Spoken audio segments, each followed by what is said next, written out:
It turned out that it's really hard for you to find a good reason to imagine that men should get consent before hugging a woman in light of these type of passages, right? And there's a lot of this type of thing in the Bible. I would say that I don't come up with what I think is moral. I say that I do believe in the God of the Bible, who you think is mythical, but I believe has handed down morality to us and revealed to us what that is. I disagree. I think you make up your own morality in your head, and you do not. It transcends, or it is outside of any notion of a God or the God in the Bible. I think you just make it up, just like me. Listen, let's test it out. I'm going to give you a couple moral statements, and you can tell me what if you agree with them. Okay. Okay. Okay. So we'll start with: a man should get consent before hugging a woman. Do you agree with that statement, or do you not agree with that statement? I agree. Okay, so you agree, I agree too. A man should get consent before hugging. So can I play? Okay, and Mezzo, would you like go ahead? Yeah, I think they said yeah. Okay, so we all agree. This is great. All right, so that's me having that opinion. This is an opinion that I have because I've listened to women and they've said that they want consent. So I want to respect that. I think of them as autonomous people. I probably wouldn't mind if somebody came at me and hugged me. Sometimes I don't really care for it, but I'm not that sensitive to it. But there's other things that I know I'd want consent for. So I certainly... I can respect that somebody would want consent. Mezzo, do you have a take on why you think that statement is true?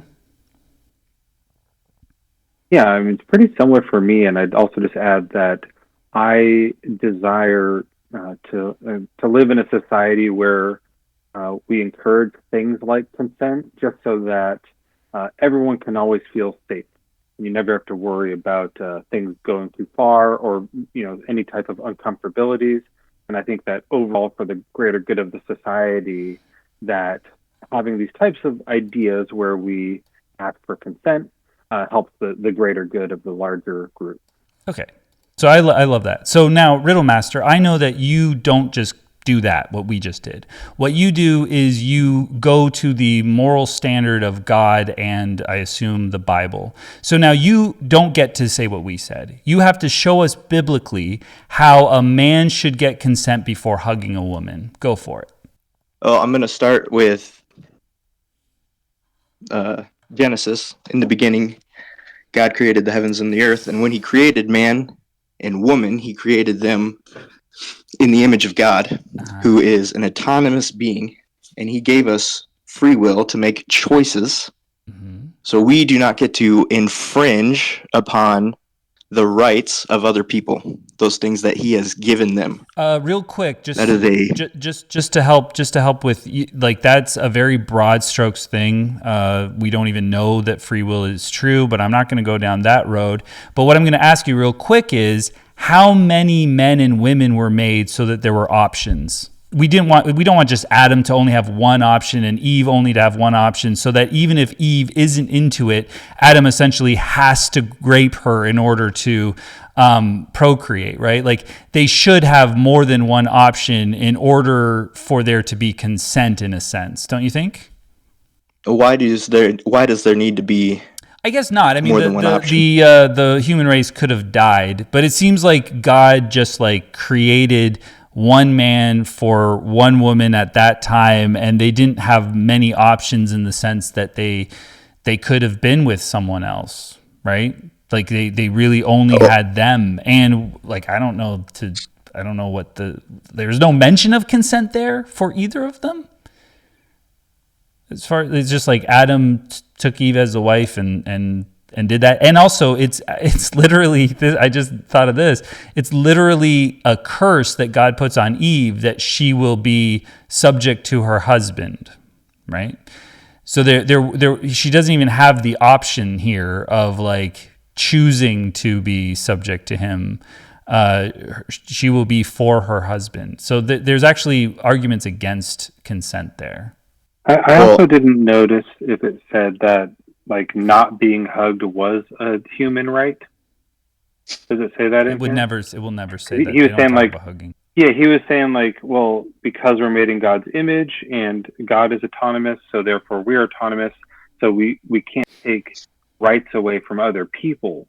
But like, what right are we taking away from someone by giving them a passionate hug? Oh, right, the right to not be hugged. Yeah, that's not really like a human right. Good point.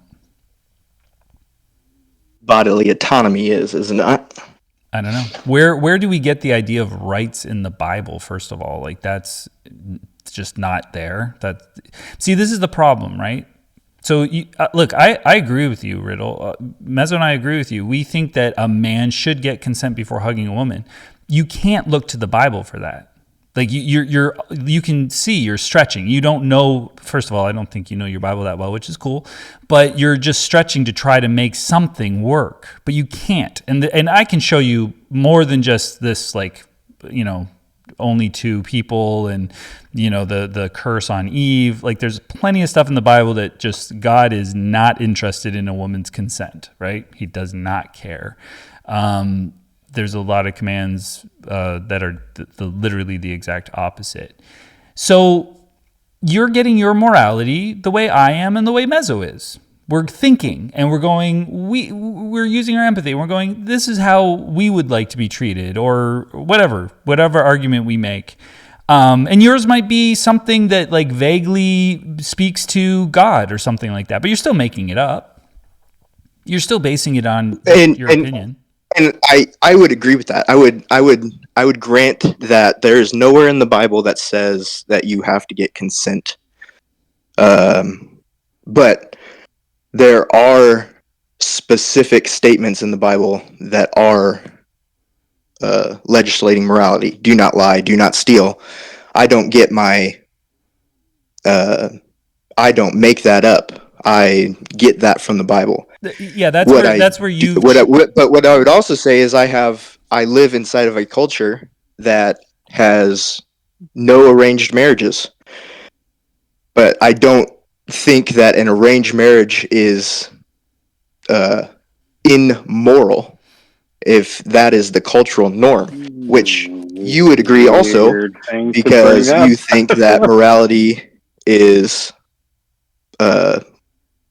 only made up by the person. This is weird because you said, I think a man should get consent before hugging a woman. Marrying them, on the other hand, not so much. That can be arranged. That can be forced. The point that I was trying to make is that the Bible does not speak to every single situation. Yeah. There's nowhere in the Bible that says that a man needs to get consent. Yes, but where it does speak to morality, that is where I want to hold to what God has commanded. Yeah, and Riddle, I get that, and I would just say that unfortunately, it speaks against consent from a woman. There's not just descriptions of men doing whatever they want with women. Sarah gives Hagar to Abraham to have sex with so that they can make a baby. There's no mention of consent there, no reason to think there's consent. She's a slave. And then the amount of you can buy women as slaves and keep them for life. You can give them to your slave master. I assume you've been listening. You heard me already mention that. There's if you take a captive and you see that she's attractive, you can take her home, shave her head, and go into her after a month, and she'll be your wife. These are definitely not going to, there's definitely not going to be consent there. She's a captive, right? So there's a lot of reasons to believe that the exact opposite is true, is that we do not need to get consent before hugging a woman because women are men's property. They are an extension of men, right? So that's where it becomes problematic. I like your idea. I think that you should keep that idea. I think you should avoid the ideas of the Bible. They're bad. But don't say that it just doesn't mention it. It does. It actually has a moral statement on this, and you can see it through the text. and it's not good. Can you point me to where it is prescriptive and not descriptive? So this is Deuteronomy 21, starting verse 10, and I think it's just down to 14. When you go out to war against your enemy, and the Lord your God hands them over to you, and you take them captive, suppose you see among the captives, these are people who are captives, right? These are people who are being held against their will, a beautiful woman whom you desire and want to marry. And so you bring her home to your house. She shall shave her head and pare her nails, discard her captive's guard, and remain in your house a full month, mourning her father and mother, who you killed, by the way, or at least your army. After that, you may go into her and be her husband, and she shall be your wife. By the way, if you're not satisfied with her, you shall let her go free, and certainly not sell her for money. You must not treat her as a slave, since you have dishonored her. So you can basically take the woman you like. She's a captive. She's not going to be consenting. Yeah, you got to give her a month to get over the fact that you sliced up her parents. But then you can go into her, essentially raping her, and she's your wife. And if you don't like her, kick her to the curb. That's God making a command. I also think that it says, if you don't end up liking it, like the sex, then you can let her go, and you have dishonored her. Like, they know in the command this is a dishonorable thing that they're letting you do, and they're saying it's okay to do because she doesn't count as a person in the Lord's eyes. She is just like livestock, basically, and property, and you're allowed to do whatever you want without her consent. Yeah, and I'm going to agree with Joel. Riddlemaster, your view was way better than the Bible's view. I think you should stick with yours, and I almost feel bad reading this to you because you believe in the Bible, and I don't want this to convince you to do otherwise. I don't think it will, but we got to be careful. Just to double down, these are typically going to be virgins because they don't want to be with someone that's ever been with another man. And so that's the dishonoring. You've taken away a woman's only value, which is her virginity. And you see in other passages where they're like, hey, let's grab this, the kill everyone in this town, whatever, and we'll just keep the virgins. We'll keep anyone that hasn't been with a man, young girls, which seems to be underage girls, and we'll take them for ourselves. They'll be our booty. That's awful, right? And so this is the language of these people, and it's always allegedly God who's apparently giving this. But that's the moral standard, Riddle.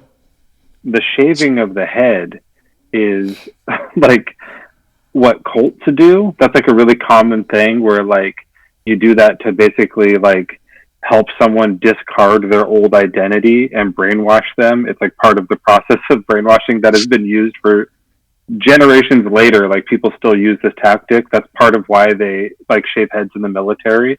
It's like to help take apart your identity, uniqueness, your identity. Yeah. And like make it, you all look the same, and like get to rebuild you so that you force Stockholm syndrome onto them and get them to like fall in line with your orders. Like, it's so disgusting.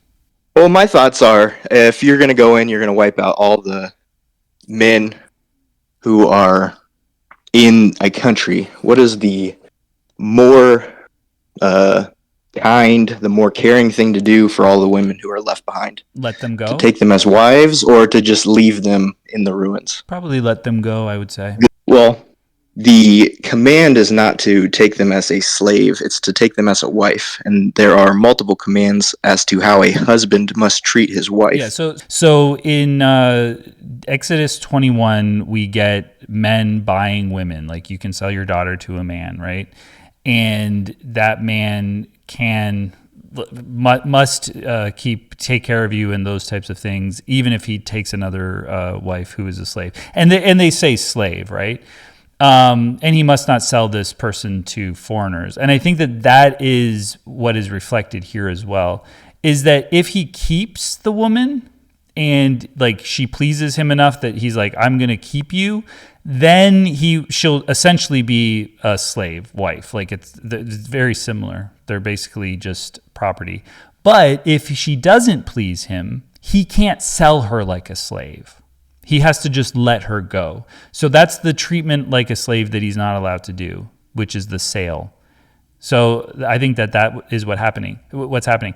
But then him leaving the woman and letting her go free, letting all the women go free and do what they need to do, seems to be something that's reasonable, because you can let them go if you're not pleased with them after you grape them, right? Like you can still let them. It's fine. God isn't that concerned for the welfare of the woman, because you can still let her go after you've dishonored her. So that's not an apologetic that works. Well, I would say that there's nothing in the text that says disgusted. that he can take her before he lets her go. Yeah, it's in order. After that, so after she mourns and they shave her head and stuff, after that you may go into her and be her husband, and she shall be your wife. But, so after that you may go into her and she will be your wife.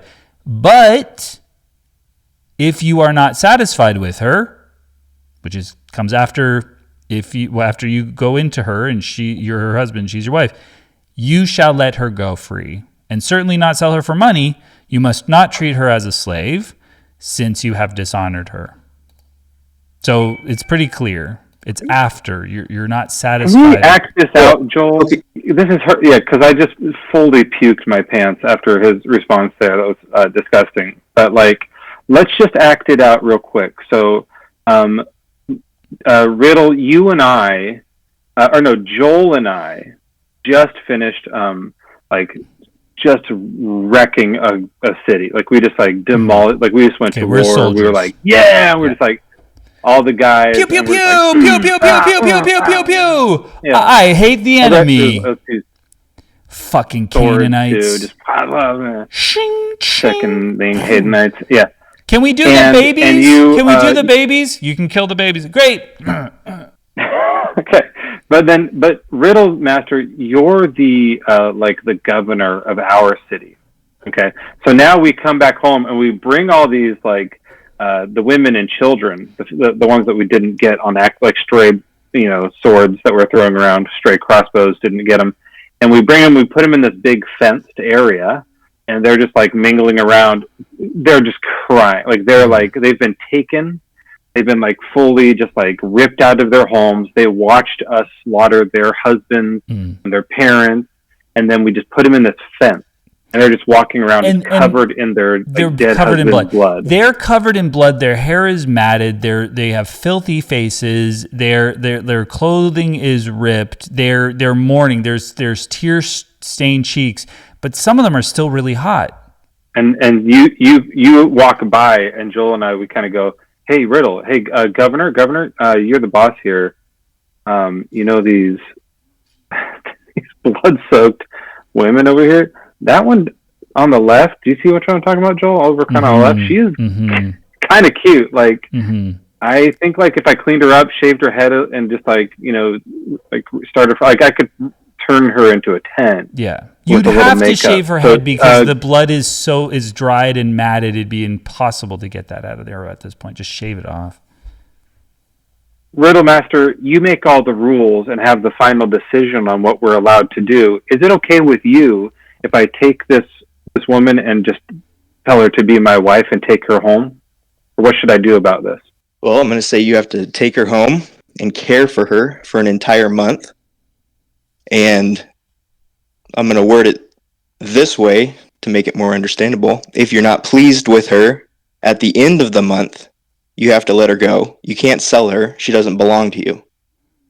But if you do decide to keep her, Riddle, you have to marry her and make her your wife. Riddle, are you saying, if I take care of her for a whole entire month and I don't touch her, I just shave her head and sort of, that is a type of debasing, but, we shave her head, pare her nails, are you saying at that point I've defiled her in some way? Do you think that I've dishonored her by taking care of her for a month, or do I have to do something else to dishonor her?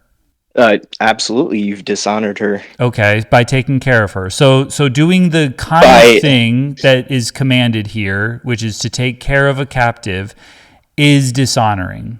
what have you found dishonorable about her? Well, no. It's not that I find her dishonorable. So as you know, in the passage here, it says that if I'm not satisfied with her, and you're saying that I'm not satisfied with spending time with her while she mourns for the parents that she killed for a month, and because I'm not satisfied with hanging out with her, I now have to let her go before I fuck her, and and she is dishonored. Because I took care of her for a month, she's dishonored. Because that's what it says in the verse, right? You must not treat her like a slave, since you dishonored her. So I'm looking for where the dishonoring comes in. Because I thought it was when I fucked her and took away her virginity. But you're saying it's just that I took care of her out of kindness, right? That you're turning her away and you're refusing to continue to care for her. See, I thought the dishonor was I had already Gibbs to the one on the left, and then Joel has her now. So that I think he dishonored me. Oh, that would be that's Deuteronomy 28. That's a different one. Oh, okay, sorry. Yeah, but in this scenario, you made a mistake, and I don't know. Does he know that there's like there's like 350 people listening to him? He might not have said the same thing, but right. you said take her home, take her. You didn't say, well, ask her if she wants to, right? Or like maybe like wait a while first before you take her home, and then you can approach her and talk to her later and see if she's like, dealt with her trauma in a healthy way and wants to move on from her relationship. No, you said, yeah, take her. Take being the word that you said before wasn't in there. You added it. Yeah, take it her. Is in here, by the way. It says take them captive. Take her, and if you don't like her, that's dishonoring to her because you are the man in power. And if you would just not want her, what a dishonoring. What is dishonoring that you didn't want the captive? So your misogyny still snuck in there, Riddle, as much as you were trying really hard to save the Bible, which is... He didn't try that hard. It's a fool's errand. Then you shall bring her home to your house, and she shall shave her head and trim her nails. She shall also remove the clothes of her captivity, and she shall remain in your house, and weep for her father and her mother a full month. And after that you may go to her and be her husband, and she shall be your wife. And if it will be I have a different translation, that actually. If you do not desire her, then you shall let her go wherever she wishes.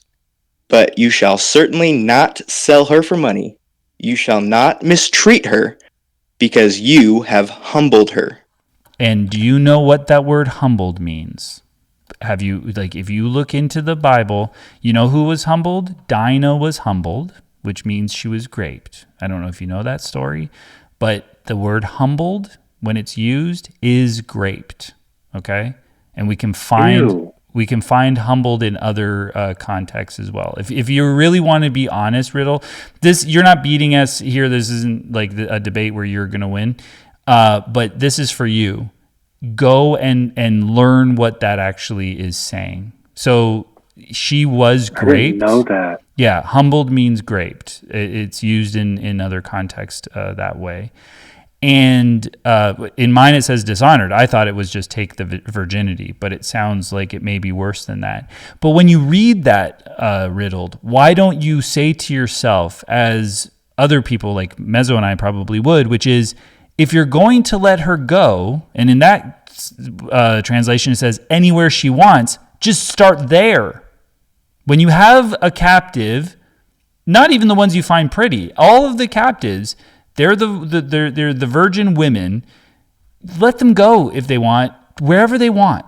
There's no reason to do this, disgusting sex trafficking thing. Don't do that middle of the road part. And keep them if you want. Heaven for fucking bid. I actually have a different translation, Joel. It says, don't go out to war against people, first off. And then if you do see captive, beautiful women and you want to marry them, it says ask them if they want to come home with you. But this is, you know what? Oh, this is a non-existicus, I think. That's the translation that no one's ever written. Yeah, this. Riddle. Yeah. Obviously, if it said that, it'd be way better, but it doesn't. Riddle, I want to bring us back to the beginning of this conversation where you were trying to challenge me on where I get my morals. And I just turned it back on you. And it turned out that it's really hard for you to find a good reason to imagine that men should get consent before hugging a woman in light of these type of passages, right? And there's a lot of this type of thing in the Bible. So you really do have to make it up. And sure, you can go, yeah, but I can say thou shalt not murder, and I can say murder is wrong because of the Bible. Great. That gets you barely anywhere because everybody says don't murder people in a town. Like there would be no society if someone was like, yeah, you can murder anyone you want. Like that wouldn't be a very functional society, right? That's not like a very unique God law code. Like the broad strokes are really easy to come by. But yeah, so I don't think the Bible is a very good standard of morality. And you agree, you don't get your morality from it either. Review a little bit more Bible and get to understand where morality really comes from and just dump the moral argument because it's not very good.